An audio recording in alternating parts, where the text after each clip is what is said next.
नमस्कार मित्रांनो, राज्यशास्त्र म्हणजेच इंडियन पॉलिटी सिरीजचा हा आपला पार्ट 3B असणार आहे।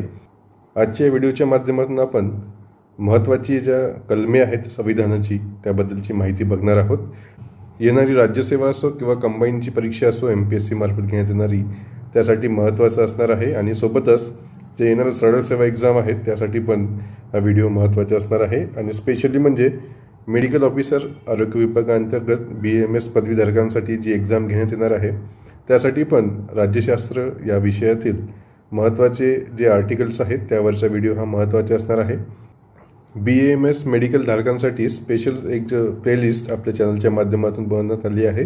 त्यामध्ये आपण राज्यशास्त्राचे जे महत्त्वाचे मुद्दे आहेत, जे महत्त्वाचे टॉपिक्स आहेत BAMS मेडिकल ऑफिसरसाठी ते आपण त्यामध्ये टाकले आहेत आणि इतर विषयासाठी सुद्धा आपण त्यामध्ये 1 बाय 1 व्हिडिओज अपलोड करणार आहोत। तर ती प्लेलिस्ट तुम्ही रेग्युलरली बघत चला। मागील व्हिडिओमध्ये आपण महत्त्वाची शेड्यूल्स आणि जी पार्ट्स आहेत संविधानाची म्हणजेच अनुसूची आणि भाग आहेत त्यांचा आपण अभ्यास केला होता आणि या व्हिडिओमध्ये आपण महत्त्वाची कलमे जी आहेत इम्पॉर्टंट आर्टिकल्स त्याबाबतची माहिती बघणार आहोत। सर्वप्रथम आपण नेमणुकी संदर्भातील महत्त्वाची कलमे बघणार आहोत। यामध्ये राष्ट्रपती कलम 52 नुसार त्यांची नेमणूक करण्यात येते, उपराष्ट्रपती कलम 63, राज्यपाल कलम 153 नुसार, महान्यायवादी कलम 76 नुसार आणि महाधिवक्ता कलम 165 नुसार आणि कंट्रोलर आणि ऑडिटर जनरलची जी नियुक्ती आहे, जी नेमणूक आहे ती कलम 148 नुसार करण्यात येते, हे आपल्या लक्षात ठेवायचं आहे। आणि यांची कार्य आणि कर्तव्य कलम 149 मध्ये दिलेली आहेत।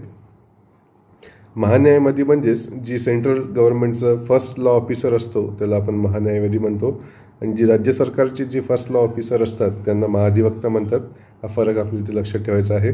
त्यानंतर आपण कालच्या व्हिडिओमध्ये 3rd schedule of the Indian कॉन्स्टिट्यूशनमध्ये आपण बघितलं होतं की ओथ अँड अफर्मेशन्स दिल्या होत्या।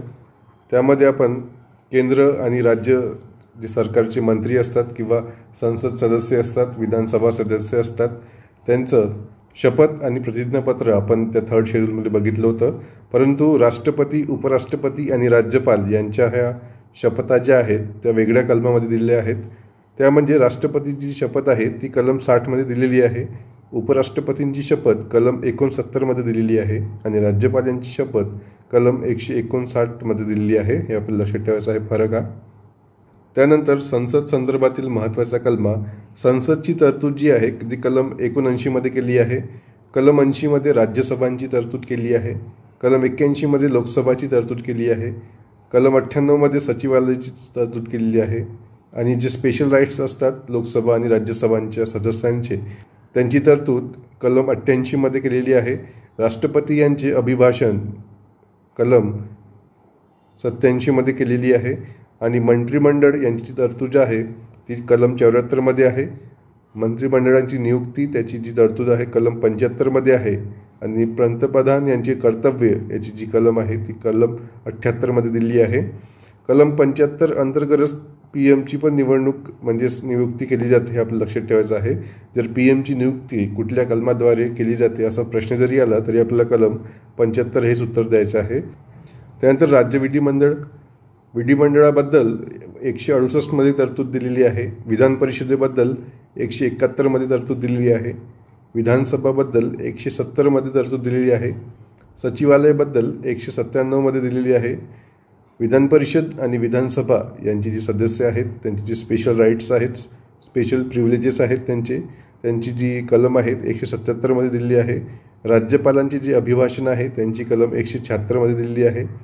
राज्यांचे जे मंत्रिमंडळ आहेत त्यांची तरतूद 163 मध्ये दिलेली आहे आणि मंत्रिमंडळाची जी नियुक्ती आहे त्याची तरतूद 164 मध्ये दिलेली आहे आणि मुख्यमंत्र्यांची जी कर्तव्ये आहेत त्याची तरतूद 167 या कलमामध्ये दिलेली आहेत।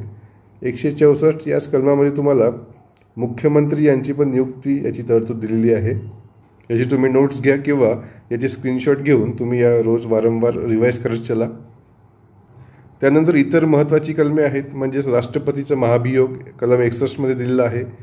दोन्ही सदनांची म्हणजेच राज्यसभा आणि लोकसभांची संयुक्त बैठक आहे ती कलम 108 मध्ये दिलेली आहे।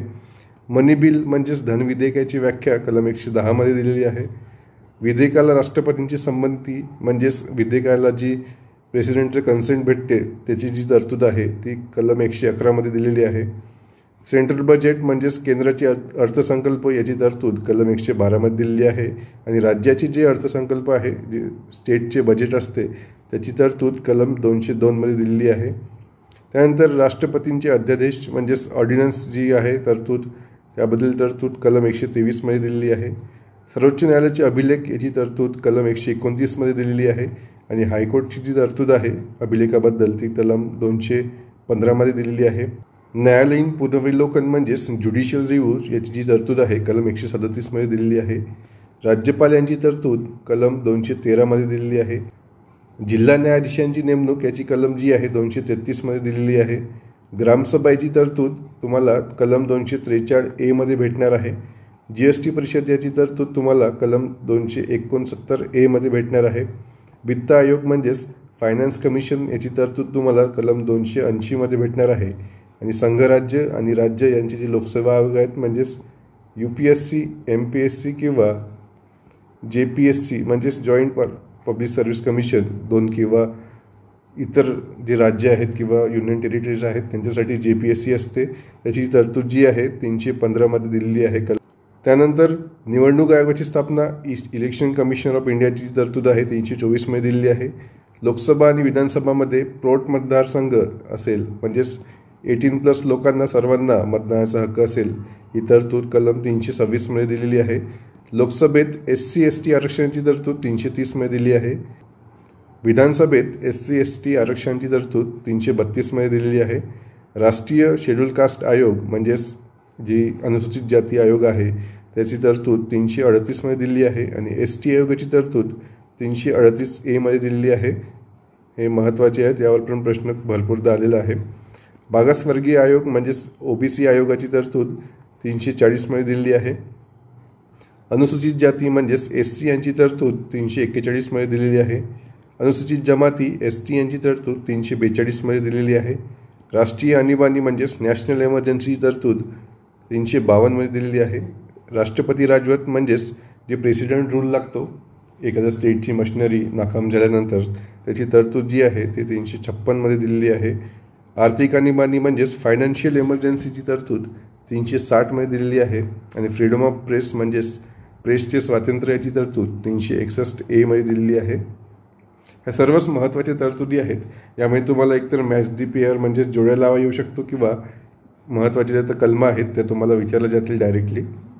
त्यानंतर काही राज्यांना विशेष तरतुदी आहेत, जे स्पेशल स्टेटस आहे राज्यांना भेटलेलं, त्याबाबतच्या या तरतुदी तुम्हाला माहीत असलं पाहिजे. तर कलम 371 द्वारे महाराष्ट्र आणि गुजरातला स्पेशल स्टेटस भेटला आहे. त्यानंतर कलम 371A नुसार नागालँडला स्पेशल स्टेटस भेटला आहे. B नुसार आसामला भेटला आहे. C नुसार मणिपूरला भेटला आहे. D नुसार आंध्र प्रदेश आणि तेलंगणासाठी स्पेशल स्टेटस भेटला आहे. F नुसार सिक्कीमला भेटला आहे. G नुसार मिझोरमला भेटला आहे. H नुसार अरुणाचल प्रदेशला भेटला आहे. I नुसार गोवाला भेटला आहे आणि J नुसार कर्नाटक आणि हैदराबादला भेटला आहे. यामध्ये लक्षात ठेवण्याची ट्रिक म्हणजे 171 मध्ये तुम्हाला महाराष्ट्र व गुजरात लक्षात ठेवावं लागेल. त्यानंतर नागालँडला NA असं लक्षात ठेवू शकता. त्यानंतर आसामला AB असं लक्षात ठेवू शकता. त्यानंतर Cला मणिपूर आहे, त्याला तुम्ही CM असं लक्षात ठेवू शकता. आंध्र प्रदेशला D आहे म्हणजेच D आंध्र असं लक्षात ठेवू शकता. त्यानंतर सिक्कीमला F आहे, त्यानंतर त्याला आपण FS असं लक्षात ठेवू शकतो. मिझोरम G आहे, त्यामुळे आपण GM असं लक्षात ठेवू शकतो. Hला अरुणाचल प्रदेश आहे, आपण त्याला HP असं लक्षात ठेवू शकतो. Iला गोवा आहे, आपण त्याला IG असं लक्षात ठेवू शकतो. आणि J म्हणजे कर्नाटक आणि हैदराबाद म्हणजे JKH आपण शॉर्टमध्ये लक्षात ठेवू शकतो. तर ह्या महत्त्वाच्या कलमा झाल्या. तुम्हाला इत्यादी कलमा ह्या पाठच असायला पाहिजे आणि यावर तुम्हाला कशाही प्रकारे जरी प्रश्न आला तरी तुम्हाला त्याचं उत्तर देता आलं पाहिजे.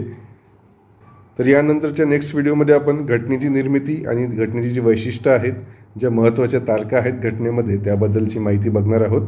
इतर माहितीकरता तुम्ही ब्रेनसीट MPSCचं टेलिग्राम चॅनल जॉईन करू शकता. याची लिंक जी आहे ती डिस्क्रिप्शन बॉक्समध्ये मी टाकली आहे.